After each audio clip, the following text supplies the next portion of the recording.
Olá, mulheres empoderadas.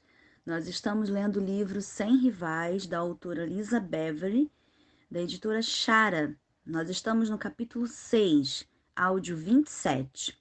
As considerações de um rabino sobre Eva. Não muito tempo atrás, tive o privilégio de falar por um longo período com um brilhante rabino messiânico, Brian Baileys. Compartilhei com ele minha preocupação de que muitas filhas de Deus não têm ideia de quem são. Está se tornando cada vez mais óbvio que a identidade e a dignidade das filhas de Deus estão sob terrível ataque pelo espírito deste mundo, e muitas casas de adoração não sabem como estimular os dons que Deus deu às mulheres. Eu queria saber de um estudioso hebreu o que Deus pensava sobre suas filhas. Pedi a ele para começar por Eva e continuar com Sara em diante até chegar à noiva de Cristo, a igreja. O rabino me disse muitas coisas, e aqui estão algumas pérolas que gostaria de passar para você, porque elas ajudarão a afirmar sua identidade. Deus não amou Adão mais e Eva menos. Desde o início, Eva sempre esteve dentro de Adão. Apesar de Adão ter dado nome a ela e até precisar dela, Eva sempre foi ideia de Deus. Deus deu a Eva sua perspectiva e expressão feminina exclusivas. A mulher sempre esteve dentro do homem, razão pela qual o homem é melhor com ela do que sem ela. Gênesis 2, versículo 18. A introdução de Eva mudou o que não é bom de Adão para o muito bom. Sabemos através da Bíblia que Adão foi posto em profundo sono, teve a lateral do seu corpo aberta e Eva foi formada. Gênesis 2, 21. Homens e mulheres foram unicamente separados, mas não são uma metade desarticulada. Eles são duas partes inteiras. Homem e mulher foram criadas para serem separados em expressão, mas nunca divididos em propósito. É importante notar que não havia divisão de papéis antes da queda. Portanto, ambos podiam ser um em propósito, um em coração e um em união física. Em um dia trágico, Eva foi enganada e Adão se rebelou. A escolha de Eva não predestinou todas as mulheres a uma tendência pecaminosa voltada para o engano, mais do que a traição de Adão predispôs todos os homens à rebelião. Com muita frequência ouço tentativas de pintar o pecado de Adão como se fosse de algum modo menos diabólico do que o de Eva.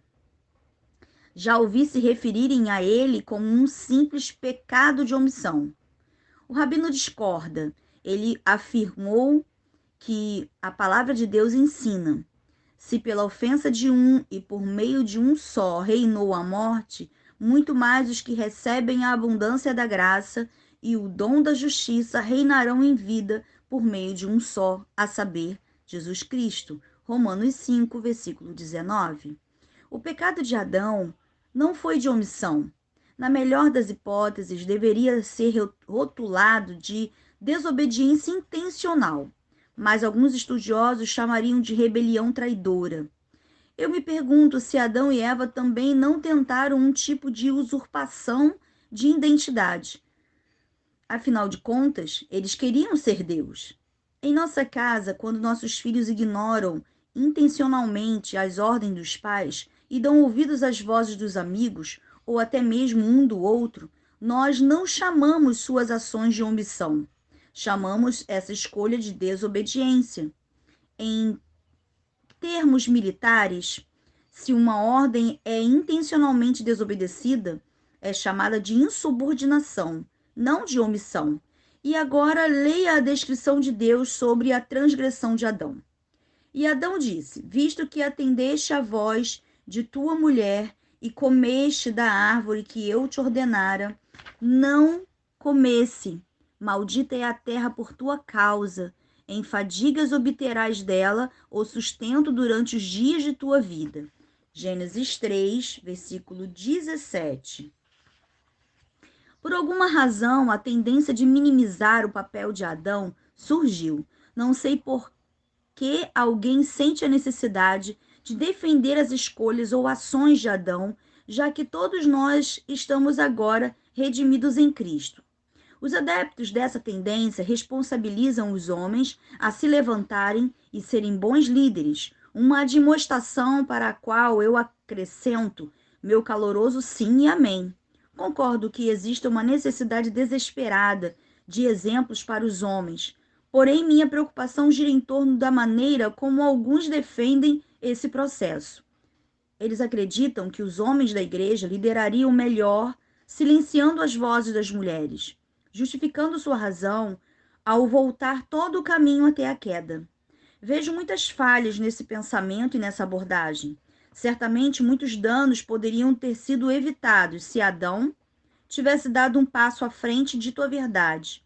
Seu cuidado e sua atenção à ordem de Deus seriam mais bem utilizados se dirigidos à serpente, enganador, em vez de a Eva. Adão deveria ter usado sua voz para silenciar a serpente, até porque nós não lutamos contra carne e sangue. Da mesma forma, os homens devem agora usar sua voz para silenciar o diabo, e não as mulheres a quem Deus criou à sua imagem e a chamou de bom. A melhor maneira de proteger alguém de cometer erros futuros é esclarecendo a instrução, e não a proibição. O fato de Eva ter cometido um grave erro em seu passado não deve silenciar as vozes de suas filhas no futuro. Da mesma forma que o pecado de Adão não deve cegar seus filhos. Por mais de 20 séculos, homens e mulheres têm aprendido lado a lado na igreja. É hora de entender quem somos em Cristo e liderarmos lado a lado, assim como fomos originalmente criados para agir no jardim. Homens liderando como homens e mulheres liderando como mulheres.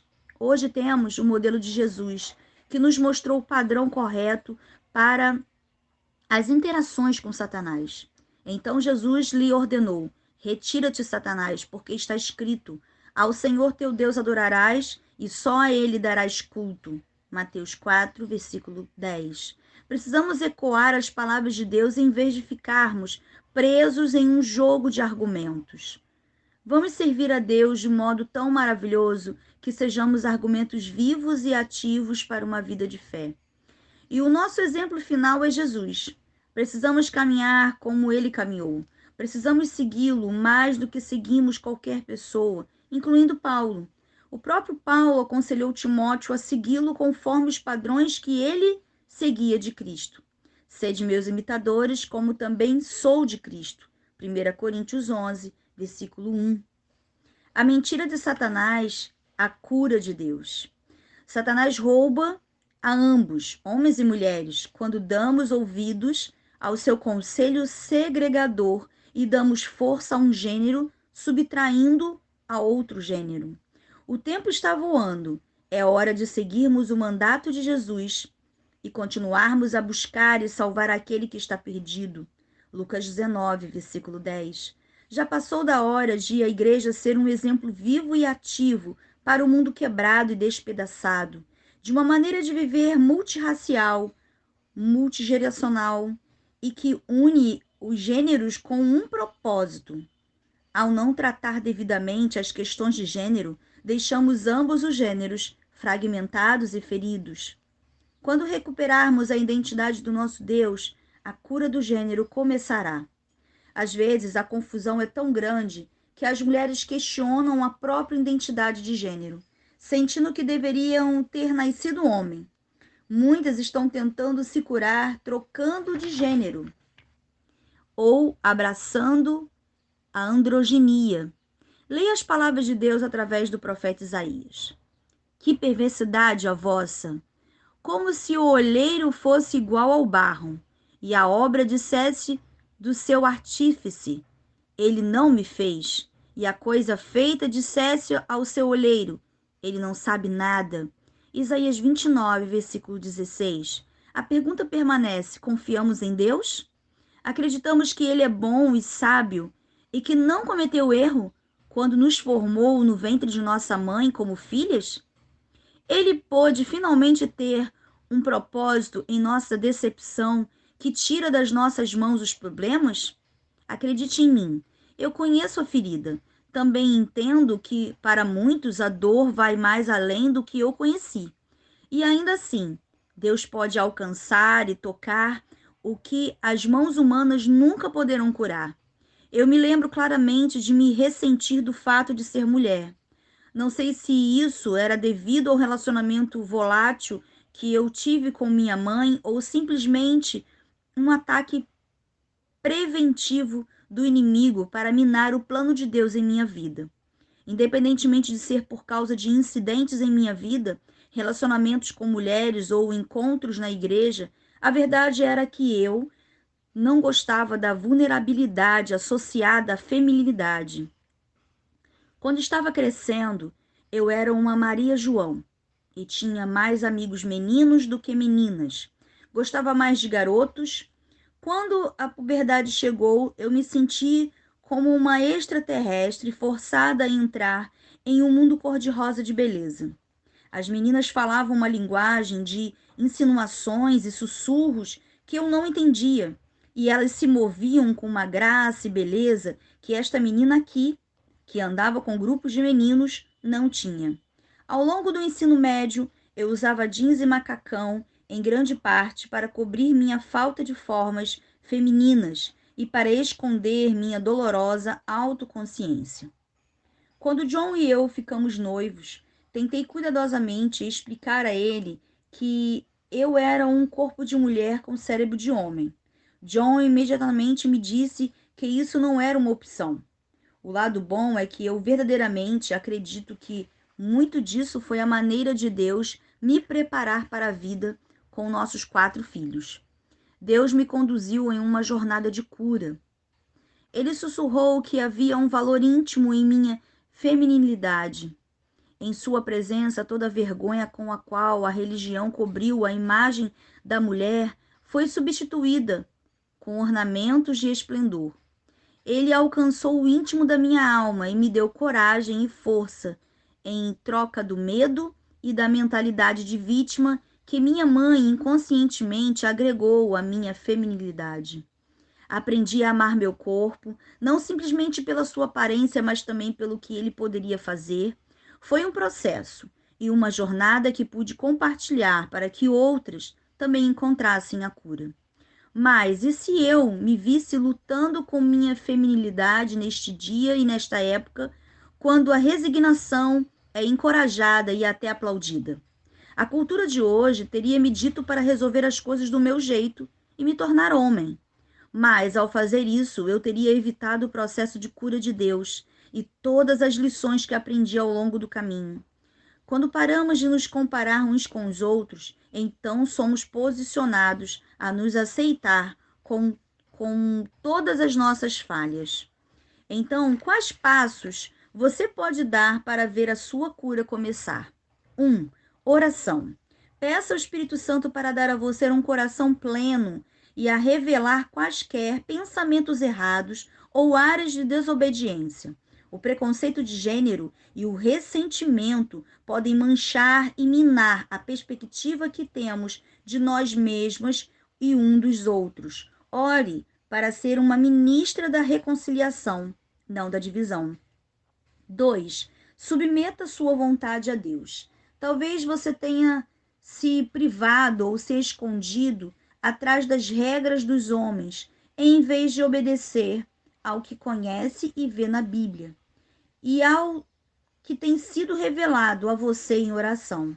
Talvez você tenha permitido que o medo do homem ou o medo de ser uma mulher a mantivesse longe da vontade de Deus. Pergunte a Deus como a grande comissão deve ser vista em sua vida e nesta era, com o entendimento de que ela pode parecer diferente na próxima. 3. Conheça seu inimigo. Não estamos lutando contra carne e sangue, e quando somos de ânimo dobre, nos comportamos como agentes duplos. Tiago nos diz que uma vez que tenhamos nos submetido a Deus, devemos resistir ao diabo e ele fugirá de nós. 4. Examine sua vida e suas conversas. O que você está dizendo e fazendo que tem alimentado o preconceito de gênero? Se o Espírito Santo revelar áreas da sua vida que foram comprometidas, então é muito provável que esses preconceitos ou ressentimentos sejam comunicados. 5. Tome posição. Pessoas que não se posicionam correm o risco de aceitar qualquer coisa. Aqueles que se opõem às mulheres e homens trabalhando juntos se colocam intencionalmente em discordância com a ordem original de Deus. 6. Lute por união no corpo de Cristo. Homens e mulheres não são rivais, somos irmãos e irmãs, guardiões e estrangeiros da mesma família. Devemos caminhar juntos, com companheirismo, com respeito mútuo e afeição de irmãos e irmãs. E devemos encorajar os dons uns dos outros. Deus nunca daria voz às mulheres se sua intenção fosse que elas permanecessem em silêncio. Deus sabia que Adão e o nosso mundo precisariam da voz e da influência das mulheres.